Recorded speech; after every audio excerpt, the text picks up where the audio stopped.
Hello students, कैसे हो आप लोग। आई होप सब आप लोग अच्छे से होंगे, अच्छे से पढ़ाई कर रहे होंगे। चलिए आज हम मैथ्स की वर्कशीट करेंगे जो कि 24 नंबर वर्कशीट है और 7th क्लास के बच्चों के लिए, हिंदी मीडियम वाले बच्चों के लिए 17 दिसंबर 2020 की वर्कशीट है बेटा ये। ठीक है, तो इसमें हम जो पढ़ रहे हैं वो ठोस आकारों का चित्रण पढ़ रहे हैं कि ठोस आकार जो होते हैं उनके बारे में स्टडी कर रहे हैं। ठीक है, तो पहले चलिए देखिए वर्कशीट में क्या लिखा है। आइए सोचें और अब करें, पिरामिड में कितने शीर्ष, कोर तथा फलक होते हैं। यहाँ पिरामिड की बात की जा रही है। ठीक है, पिरामिड में आपको बताना है कितने शीर्ष होते हैं, उसमें कितने फलक होते हैं उसमें, और कितने फलक और हमें कोर कितने होते हैं ये बताना। तो बच्चों देखिए, पिरामिड में कितने शीर्ष होते हैं। पिरामिड में आपके शीर्ष पूछ रहा है ना, शीर्ष मतलब कोने, कितने कोने होते हैं, 5 कोने होते हैं। कोर कितने होते हैं, उसके अंदर एजेस जिसको किनारे बोलते हैं हम, वो आपके 8 होते हैं। और फलक कितने होते हैं, फलक इसके अंदर 5 होते हैं। ठीक है, पिरामिड की शेप मैंने आपको लास्ट वर्कशीट में समझाई थी, दिखाई थी।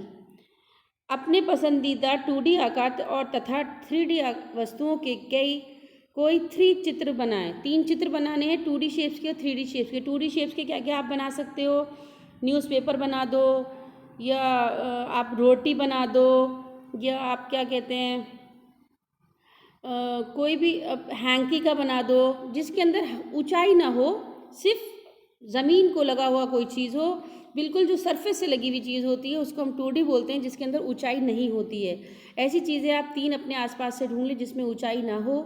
ऐसी वो शेप्स 2D शेप्स कहलाती हैं, वो आप इनके एग्जाम्पल लिखने हैं। ऐसे ही आप 3D शेप्स में लिख सकते हो। 3D शेप्स तो ईजिली मिल जाएंगी, ज्योमेट्री बॉक्स है आपका, ग्लास है आपका, कुछ भी आप जो 3D शेप्स जिसकी ऊंचाई है, जिनमें ऊंचाई होती है, वो आप बना दीजिएगा शेप। एक घनाभ का जाल खींचिए, फिर उससे एक सजावटी घनाभ बक्सा बनाइए। घनाभ कैसा होता है, ये जैसे आपका ज्योमेट्री बॉक्स होता है, ज्योमेट्री बॉक्स की तरह एक आप शेप बनाएं, फिर उसको आप क्या करें, जाल खींचिए, फिर उसको आप सजावट कर दीजिए इसकी। ठीक है, चलिए आगे देखिए क्या लिखा है। एक सपाट पृष्ठ पर ठोसों का चित्र खींचना। सपाट पेज, ये सपाट पेज जिस पे आप कॉपी पे आप जो लिखते हो वो आपका सपाट पेज कहलाता है। उसके ऊपर जो आप चित्र खींचते हो तो उसके बारे में बात कर रहे हैं। किसी सादे कागज़ या वर्गाकार खाने वाले कागज़ पर एक घन का चित्र बनाएं। जैसे कि मैथ्स की कॉपी होती है ना आपकी, जिसमें बॉक्सेस बने हुए होते हैं, उस पर कह रहे हैं घन बनाइए। घन बनाना बहुत ज़्यादा इजी होता है। पहले आप ऐसे बनाएंगे, फिर आप ऐसे बनाएंगे, फिर इसको इसको इसको इसको जोड़ देंगे, ये आपका बन जाएगा घन। घन में सारी जो भुजाएँ होती हैं सब बराबर होती हैं। ठीक है, तो चित्र बनाएं। 3D ठोस दिखता कागज़ पर एक घन का चित्र बनाएं। घन का चित्र मैंने अभी आपको बनाकर दिखाया, वो 3D ठोस दिखता हो तो, परंतु उसकी मापों की सत्यापित नहीं की जा सकता है। इस प्रकार कह रहे हैं, इस पर हमें मेजर करना थोड़ा मुश्किल होगा। तो इस प्रकार के चित्र त्यर्क चित्र कहलाते हैं, जो जिसमें हम सही से मेजर नहीं कर पाते हैं, वो क्या कहलाते हैं, वो चित्र कहलाते हैं त्यर्क चित्र कहलाते हैं, जिसमें हम लंबाई चौड़ाई ऊंचाई को नहीं नाप पाते हैं, वो त्यर्क चित्र कहलाते हैं। समदूरिक शीट का उपयोग करके ठोस का चित्र खींचना संभव है। मतलब किसी भी ठोस का हम चित्र आराम से खींच सकते हैं। किसी कौन सी शीट पर, समदूरिक शीट पर, जहां उसकी मापों का सत्यापित किया जा सकता है। इस प्रकार के चित्र को समदूरिक चित्र कहते हैं।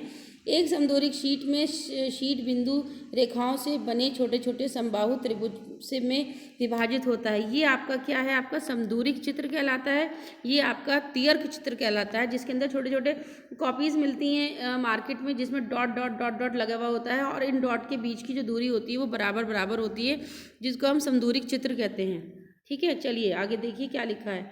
ठोस वस्तुओं का चित्रण, ये एक बहुत ही उपयोगी कौशल है। कभी कभी जब आप संयुक्त आकारों को देखते हैं तो उनके कुछ भाग आपकी दृष्टि से छिपे हो सकते हैं, लेकिन चित्रण का उपयोग करके आप ठोसों के छिपे हुए भागों को देख सकते हैं। चलिए दी गई आकृति पहली और दूसरी में वर्गों का संख्या गिन कर पता करें व लिखें। ये कह रहे हैं कि अब ये 2 चित्र बनाए हैं, इसमें आपको जो वर्ग बने हुए हैं छोटे छोटे कितने हैं और उनकी संख्या काउंट करनी है। तो अब ये देखो, सामने से देखो, 1 2 3 4 5 6 7 8 9 10 इसका, और यहाँ पे ऊपर कितने हैं, 1 2 3। तो इस तरह से आप करके आप ये बता सकते हो कि एक उसमें एक तरफ 2 हैं, 2, 2 4, 2 6, 2 8, 2 10, 2 12, इस तरह आप करके सारे काउंट कर सकते हो कितने बॉक्सेस इसमें लगे हुए हैं। इसमें भी आप काउंट करके बता सकते हो। देखो 1 2 3 4 5 उसके नीचे होगा, 6 7 8 9 10 11 12 13 14 15 16 17 18 19 20। इसके अंदर 20 हैं। आप ज़रा चेक करके बताइएगा कि मैं सही हूँ या गलत हूँ। हो सकता है मैं गलत हूँ, लेकिन आप अच्छे से इसको काउंट कर सकते हैं कि में कितने बॉक्सेस लगे हुए हैं। ठीक है, चलिए आगे देखिए, आगे क्या क्या लिखा है। ठोसों को अनेक विधियों से देखा जा सकता है। एक विधि ये है कि दिए गए आकार को काट लिया जाए, उससे हमें ठोस का एक ऊर्ध्वाधर और क्षैतिज अनुप्रस्थ काट प्राप्त हो जाता है। चलिए प्रयास करें तथा सारणी को पूरा करें। कहने का मतलब ये है कि एक ठोस वस्तु दे रखी है, इसको क्षैतिज रेखा से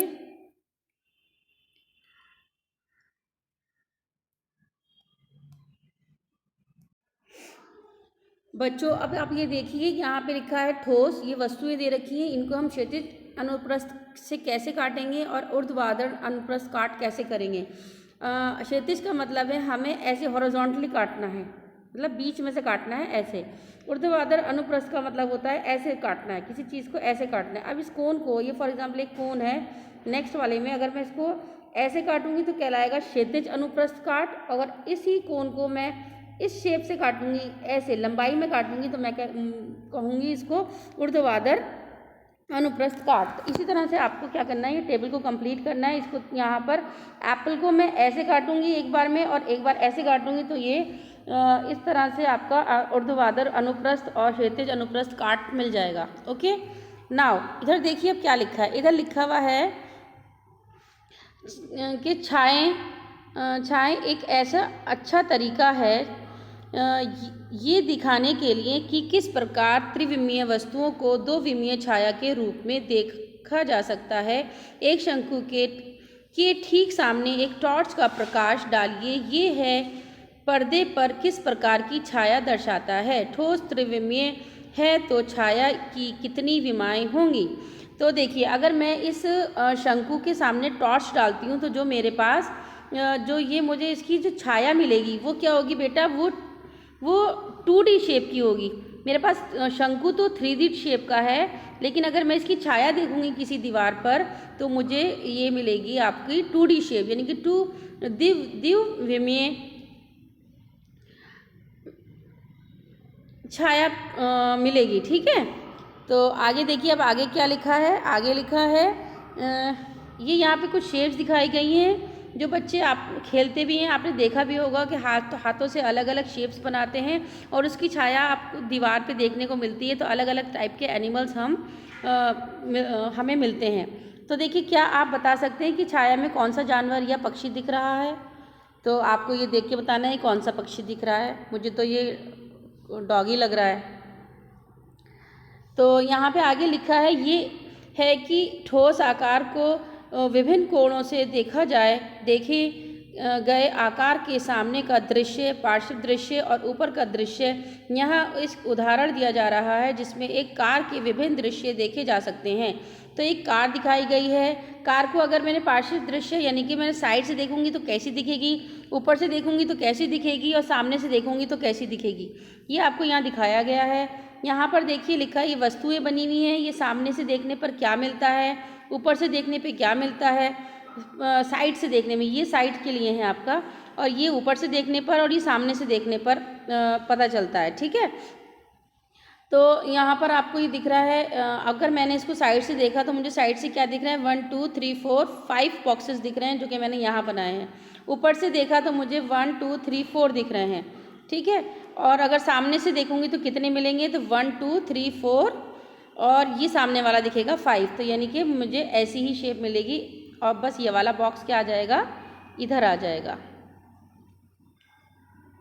ठीक है, तो अब यहाँ पे देखिए ये सोफ़ा है। सोफ़े को अगर आप साइड से देखोगे तो कैसे दिखेगा, ये आपको यहाँ पिक्चर बनानी है।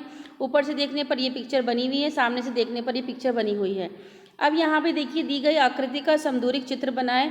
जैसे जैसे यहाँ पे लिखा है 5 सेंटीमीटर 5 सेंटीमीटर 1 सेंटीमीटर, सेम यहाँ पे आपको इन डॉट्स का इस्तेमाल करके बिल्कुल आपको ऐसे ही शेप्स बनानी है, ऐसे ही शेप बनानी है। ठीक है, तो आप ये बनाएंगे और बनाने के बाद मुझे बताएंगे कमेंट करके कि आप बना पाए या नहीं बना पाए। ठीक है, ये बन जाएगा इजीली, इन स्केल से यूज़ करके आप बना पाओगे। ठीक है, तो बेटा आपको आज की वीडियो अच्छे से समझ में आ गई होगी। प्लीज़ मेरी वीडियो को लाइक करिएगा, शेयर करिएगा और मेरे चैनल को अगर अभी तक आपने सब्सक्राइब नहीं किया है तो सब्सक्राइब कर लीजिएगा। थैंक यू बेटा।